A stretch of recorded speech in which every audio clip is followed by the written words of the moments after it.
Be seated.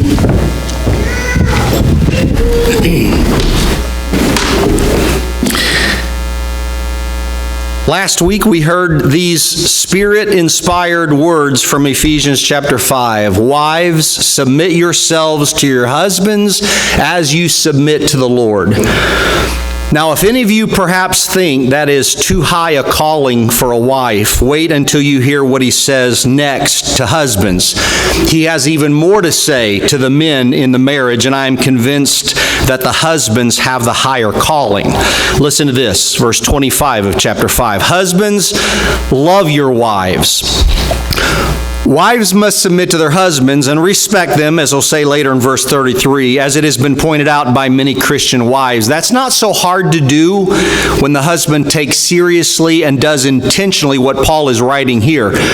Both are mutually submitting to each other, as verse 21 states, and I believe this is the prescription for an incredible marriage, if both will do it. Wives are inviting the husband to take the spiritual lead in the marriage and respecting him as he does it. So what would a Christian husband do in his role in this marriage? How should he act toward his wife? Just like this. Love your wife. Now, if that is all that he said, it would already be a high standard. Love your wife. In a world where men may be tempted to take their wives for granted, or belittle them, or neglect them, or abuse them, or even leave them, Paul says, love them. And no matter how that might be understood or interpreted, Paul explains it so there's no confusion. Husbands, love your wives just as Christ loved the church. How should a husband love his wife? Just like this. Just like him. Just like Jesus loved his bride, his church. It was already a high calling, but this has put it at the highest mark. There's none higher. Why? Because Jesus really loved his bride. He loved her in a way that can't be outdone or improved upon. If you know the story of Jesus and what he did for his bride, then you already know. But if you don't know, here's what he says. Husbands, love your wives just as Christ loved the church and gave himself up for her. Gave himself up for her. As Hendrickson puts it, more excellent love than this? No, it's inconceivable. There is no word that probably better describes Jesus' love for his bride than this: sacrifice. And here is where the love of the Lord and the love of the world come into a very clear and distinct, sharp contrast. The love of the world is often different than the love of God. What's the love of the world? I would say it is sometimes short-lived, for one. It's like this: I love you for now till I decide what else to do later. Marriage starts off well as every couple stands up to say these deep, deep words of deep, deep conviction, but it doesn't always end well. The truth can be stated something like this along the way: I do, and I always will, as long as things don't change between us. Also, the love of the world is becoming more focused on the sexual, as if the sexual is the totality of love. Love can be described in many different ways and in different relationships, but somehow in America today, if you're paying attention, the one that trumps all of them is sexual. Watch TV, get on the internet, pick up a magazine, listen to the radio, hear what people say. We love. We love to love, but nothing says love like sex. It's an addiction, and America needs help. And the worst of all, the love of the world is too often just plain selfish. It's a quest to be loved. We all want to experience love, and we even want to love another as long as it comes back to us in return like a boomerang. And even when we talk about selfless love, as it turns out, as it's laid bare and the glitter is brushed away, it turns out to be selfish after all. We love as long as we are loved. We love as or after we're loved. We love to be loved. We love because we like to love. But when love is understood sacrificially, everything about love changes. And the example for all of us is Jesus.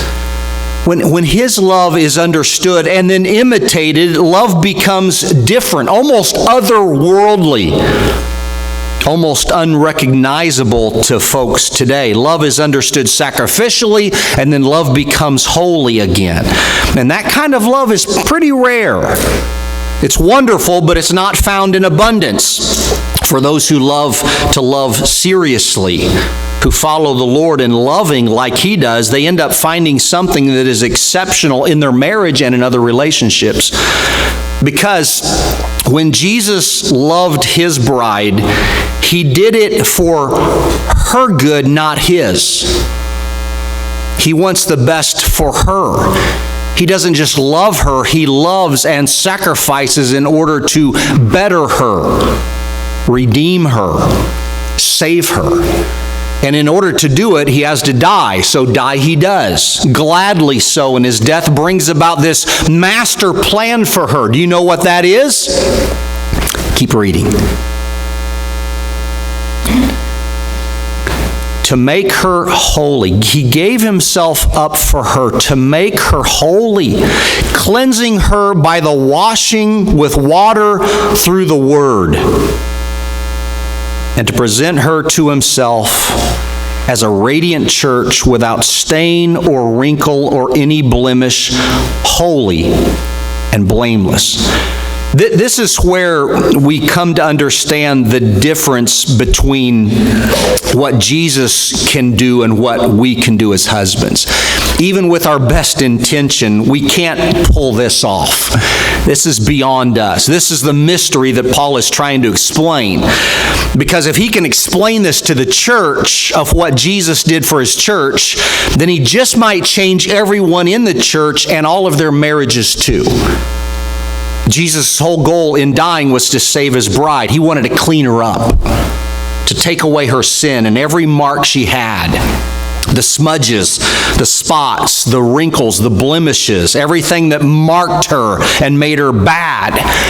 And he would take it and continue to do it through this redemption process that is still going on today. We're not through with this yet because he's not through with us yet. This continual cleansing and washing, it keeps happening, all to make the church beautiful, because sin had changed us, left us ugly, disfigured. More than that, our flaws were fatal. So he died to save us. And it's described here as washing. And we think of baptism first, and it's right and true to think that. But do you see the working of the Word here? The Word, the effectual Word of God, the gospel message, the transforming, powerful Word of the Lord, doing its work in the church and on every sinner who needs to be saved and brought into the church. I don't think we give the Word enough credit. It can wash us. It can change us. It can save us. It can clean up the worst of us. And it can make us, at the end of its job, its cleaning, radiant. And that's what we are because of him and his word. Radiant.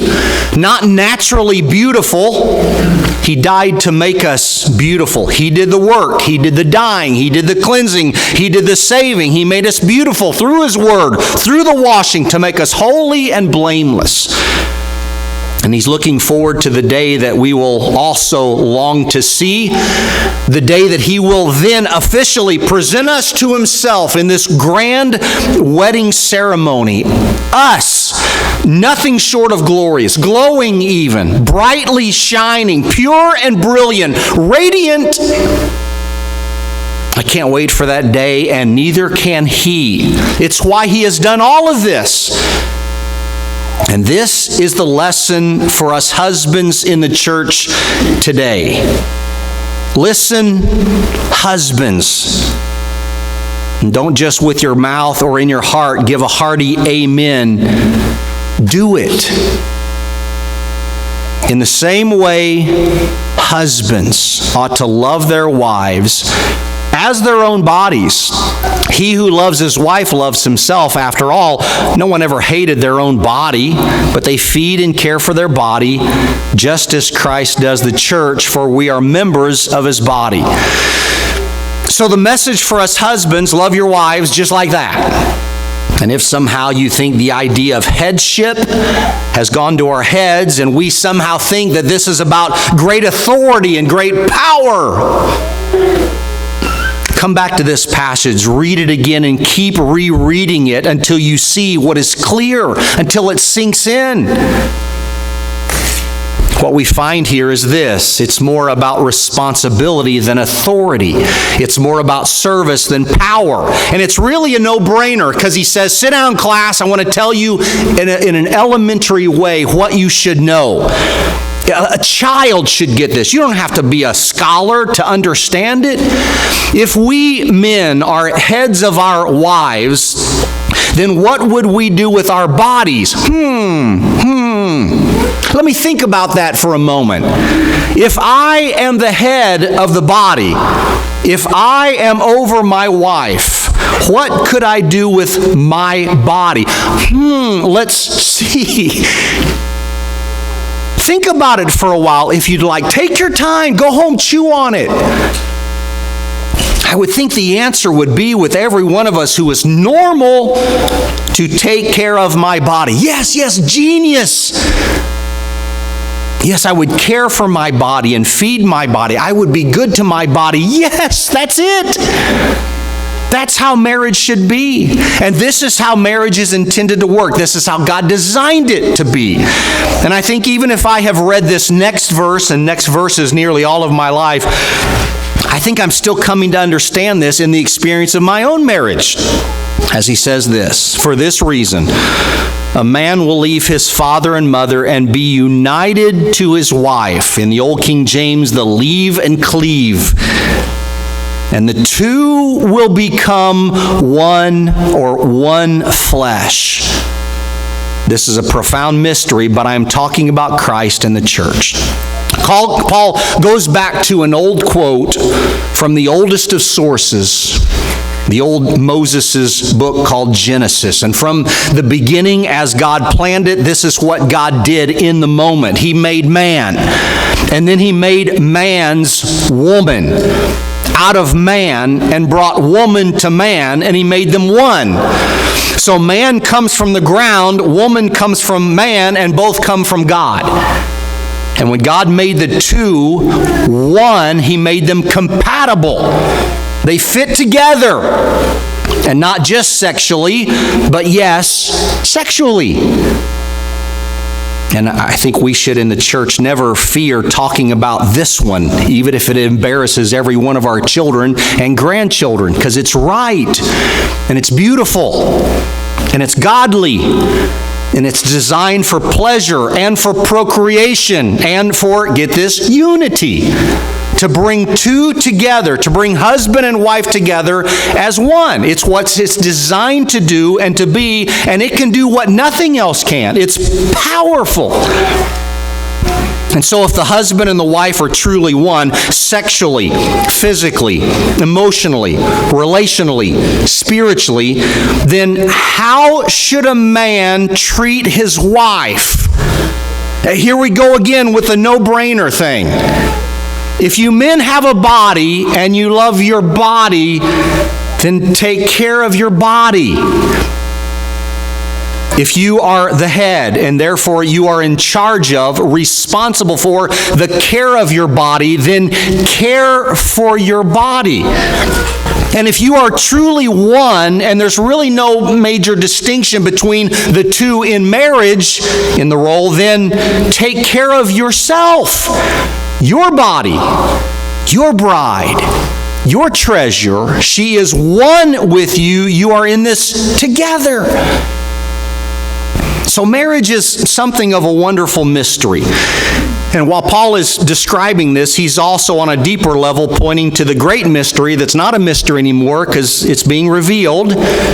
This marriage of husband and wife is pointing to the greater story of Christ and his church.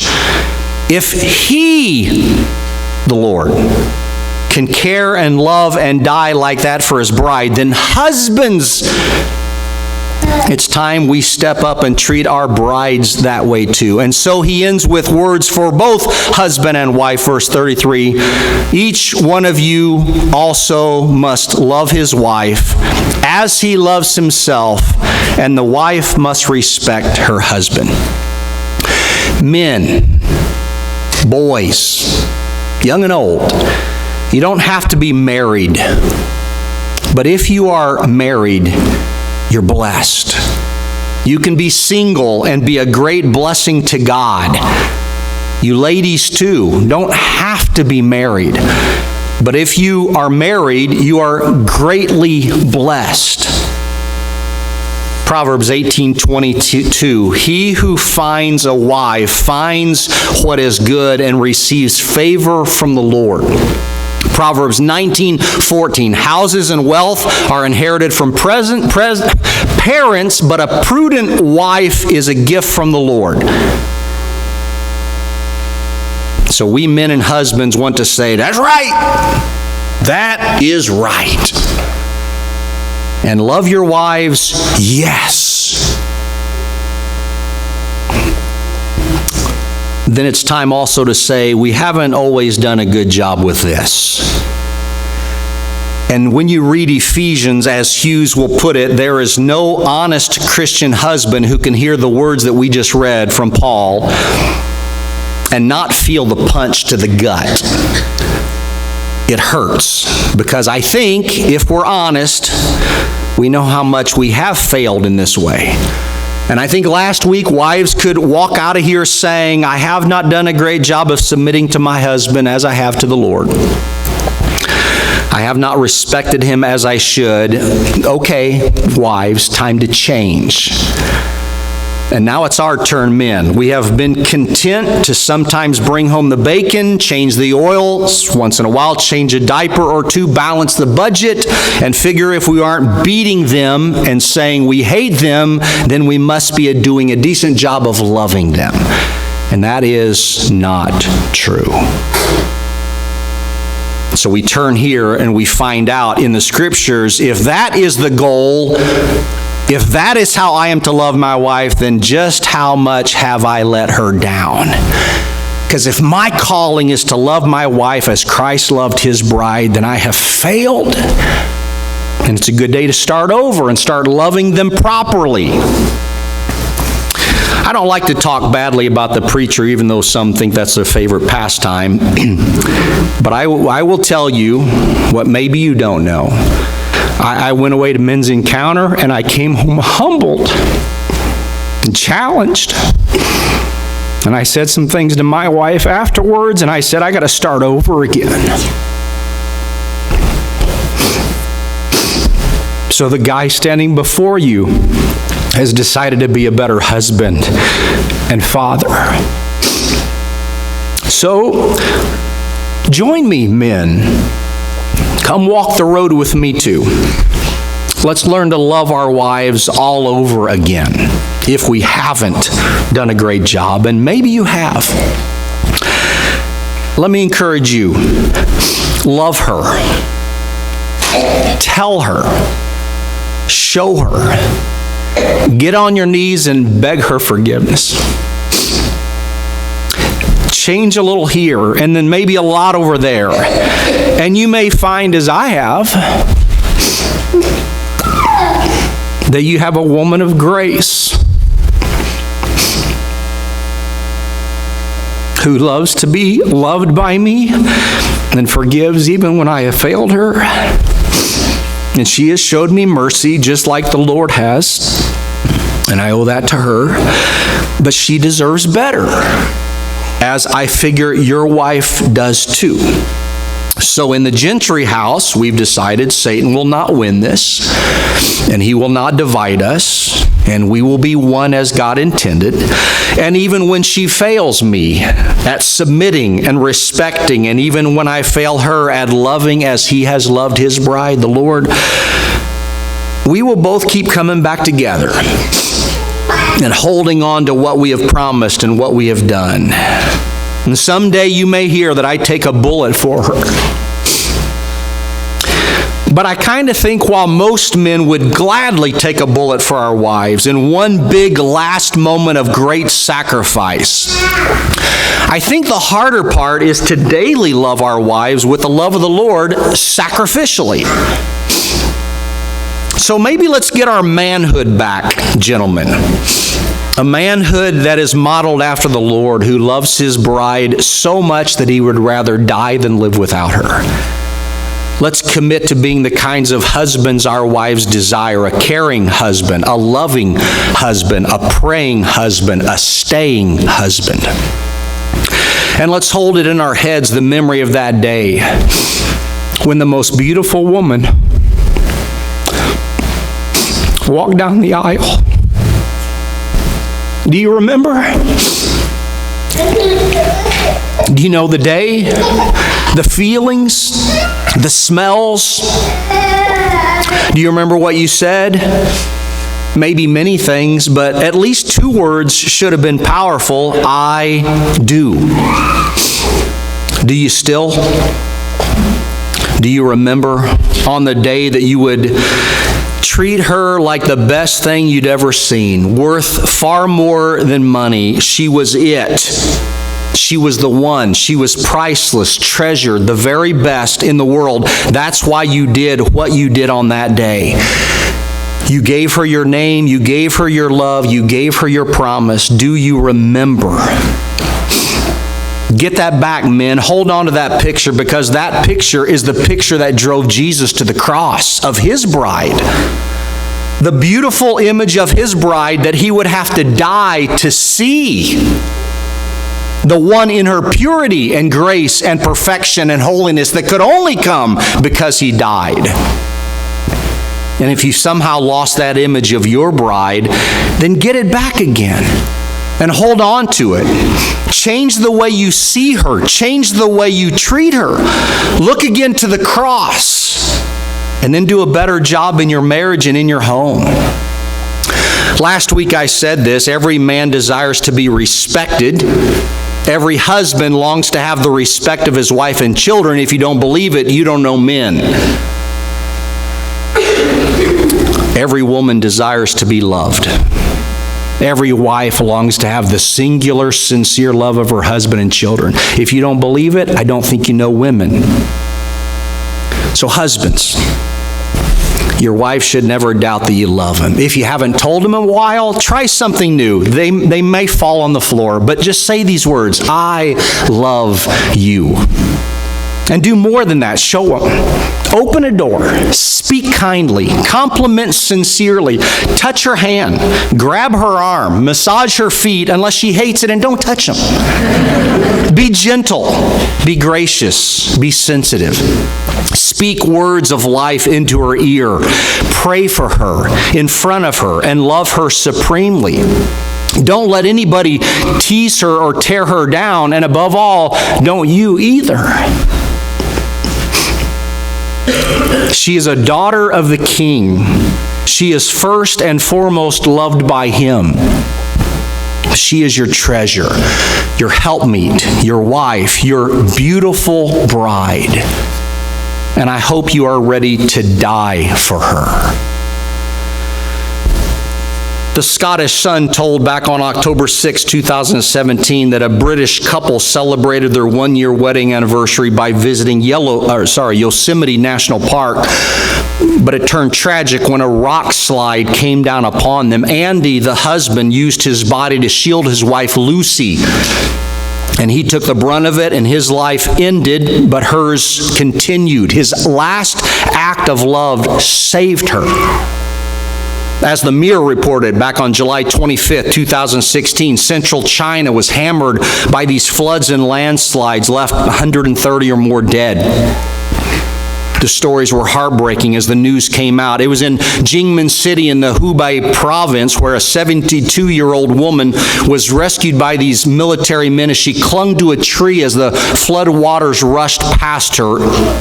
The rescuers arrived and got her into this inflatable raft. Took a little while, but they discovered she was saved, not just by clinging to the tree, but held there partially by the clothes knotted around her waist, holding her to the tree. How did those get there? Her husband.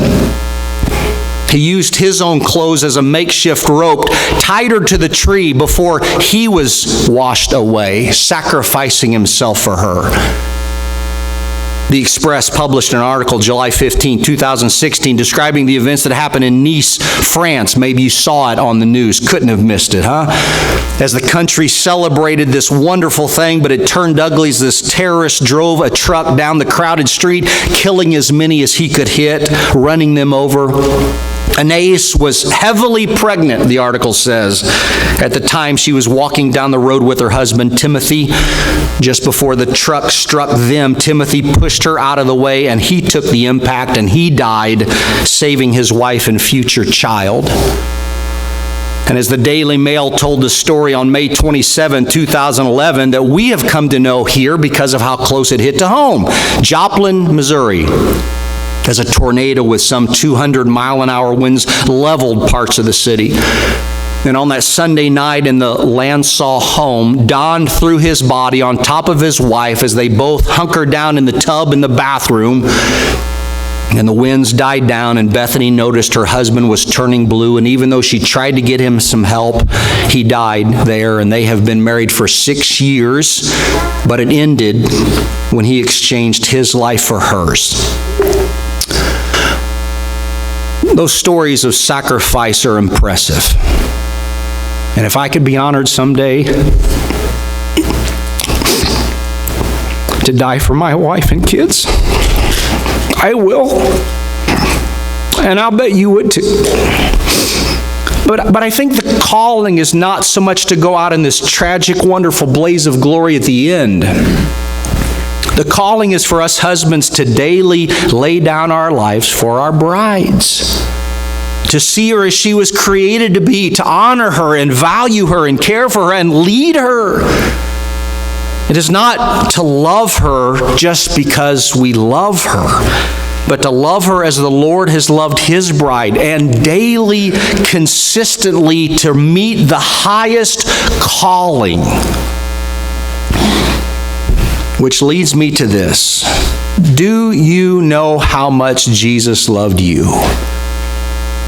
His plan is for all people to be a part of His body, His church, to be His bride. And the only way that could happen was for Him to die. And so He did it. For me, for you, for every one of us, so we could be with Him forever. And as messed up and as filthy, sinful and grotesque as we are, lost in transgressions and headed for hell, our just punishment, He saw more than what we were. He saw what we could be, and so He died. He died not just to save us from hell, He died to get us ready for home, heaven. His whole goal was to wash us, to cleanse us, to take away our sin, our guilt, our shame, make us beautiful, wrinkle-free, blemish-less, holy, blameless, perfect. The perfect bride of the perfect, loving God. And the Word is still powerful today. The gospel message still saves. The Word is powerfully able. The water is ready. The call is still yours.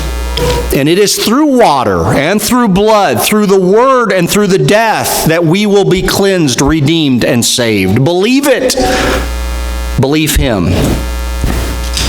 Your old life cannot save you. Your sins will destroy you. The only hope and forgiveness and cleansing comes from the only one who can save you, the only one who really loves you like that. His name is Jesus. And I hope you'll be saved by Him today. Let's stand and sing. Come if you need to.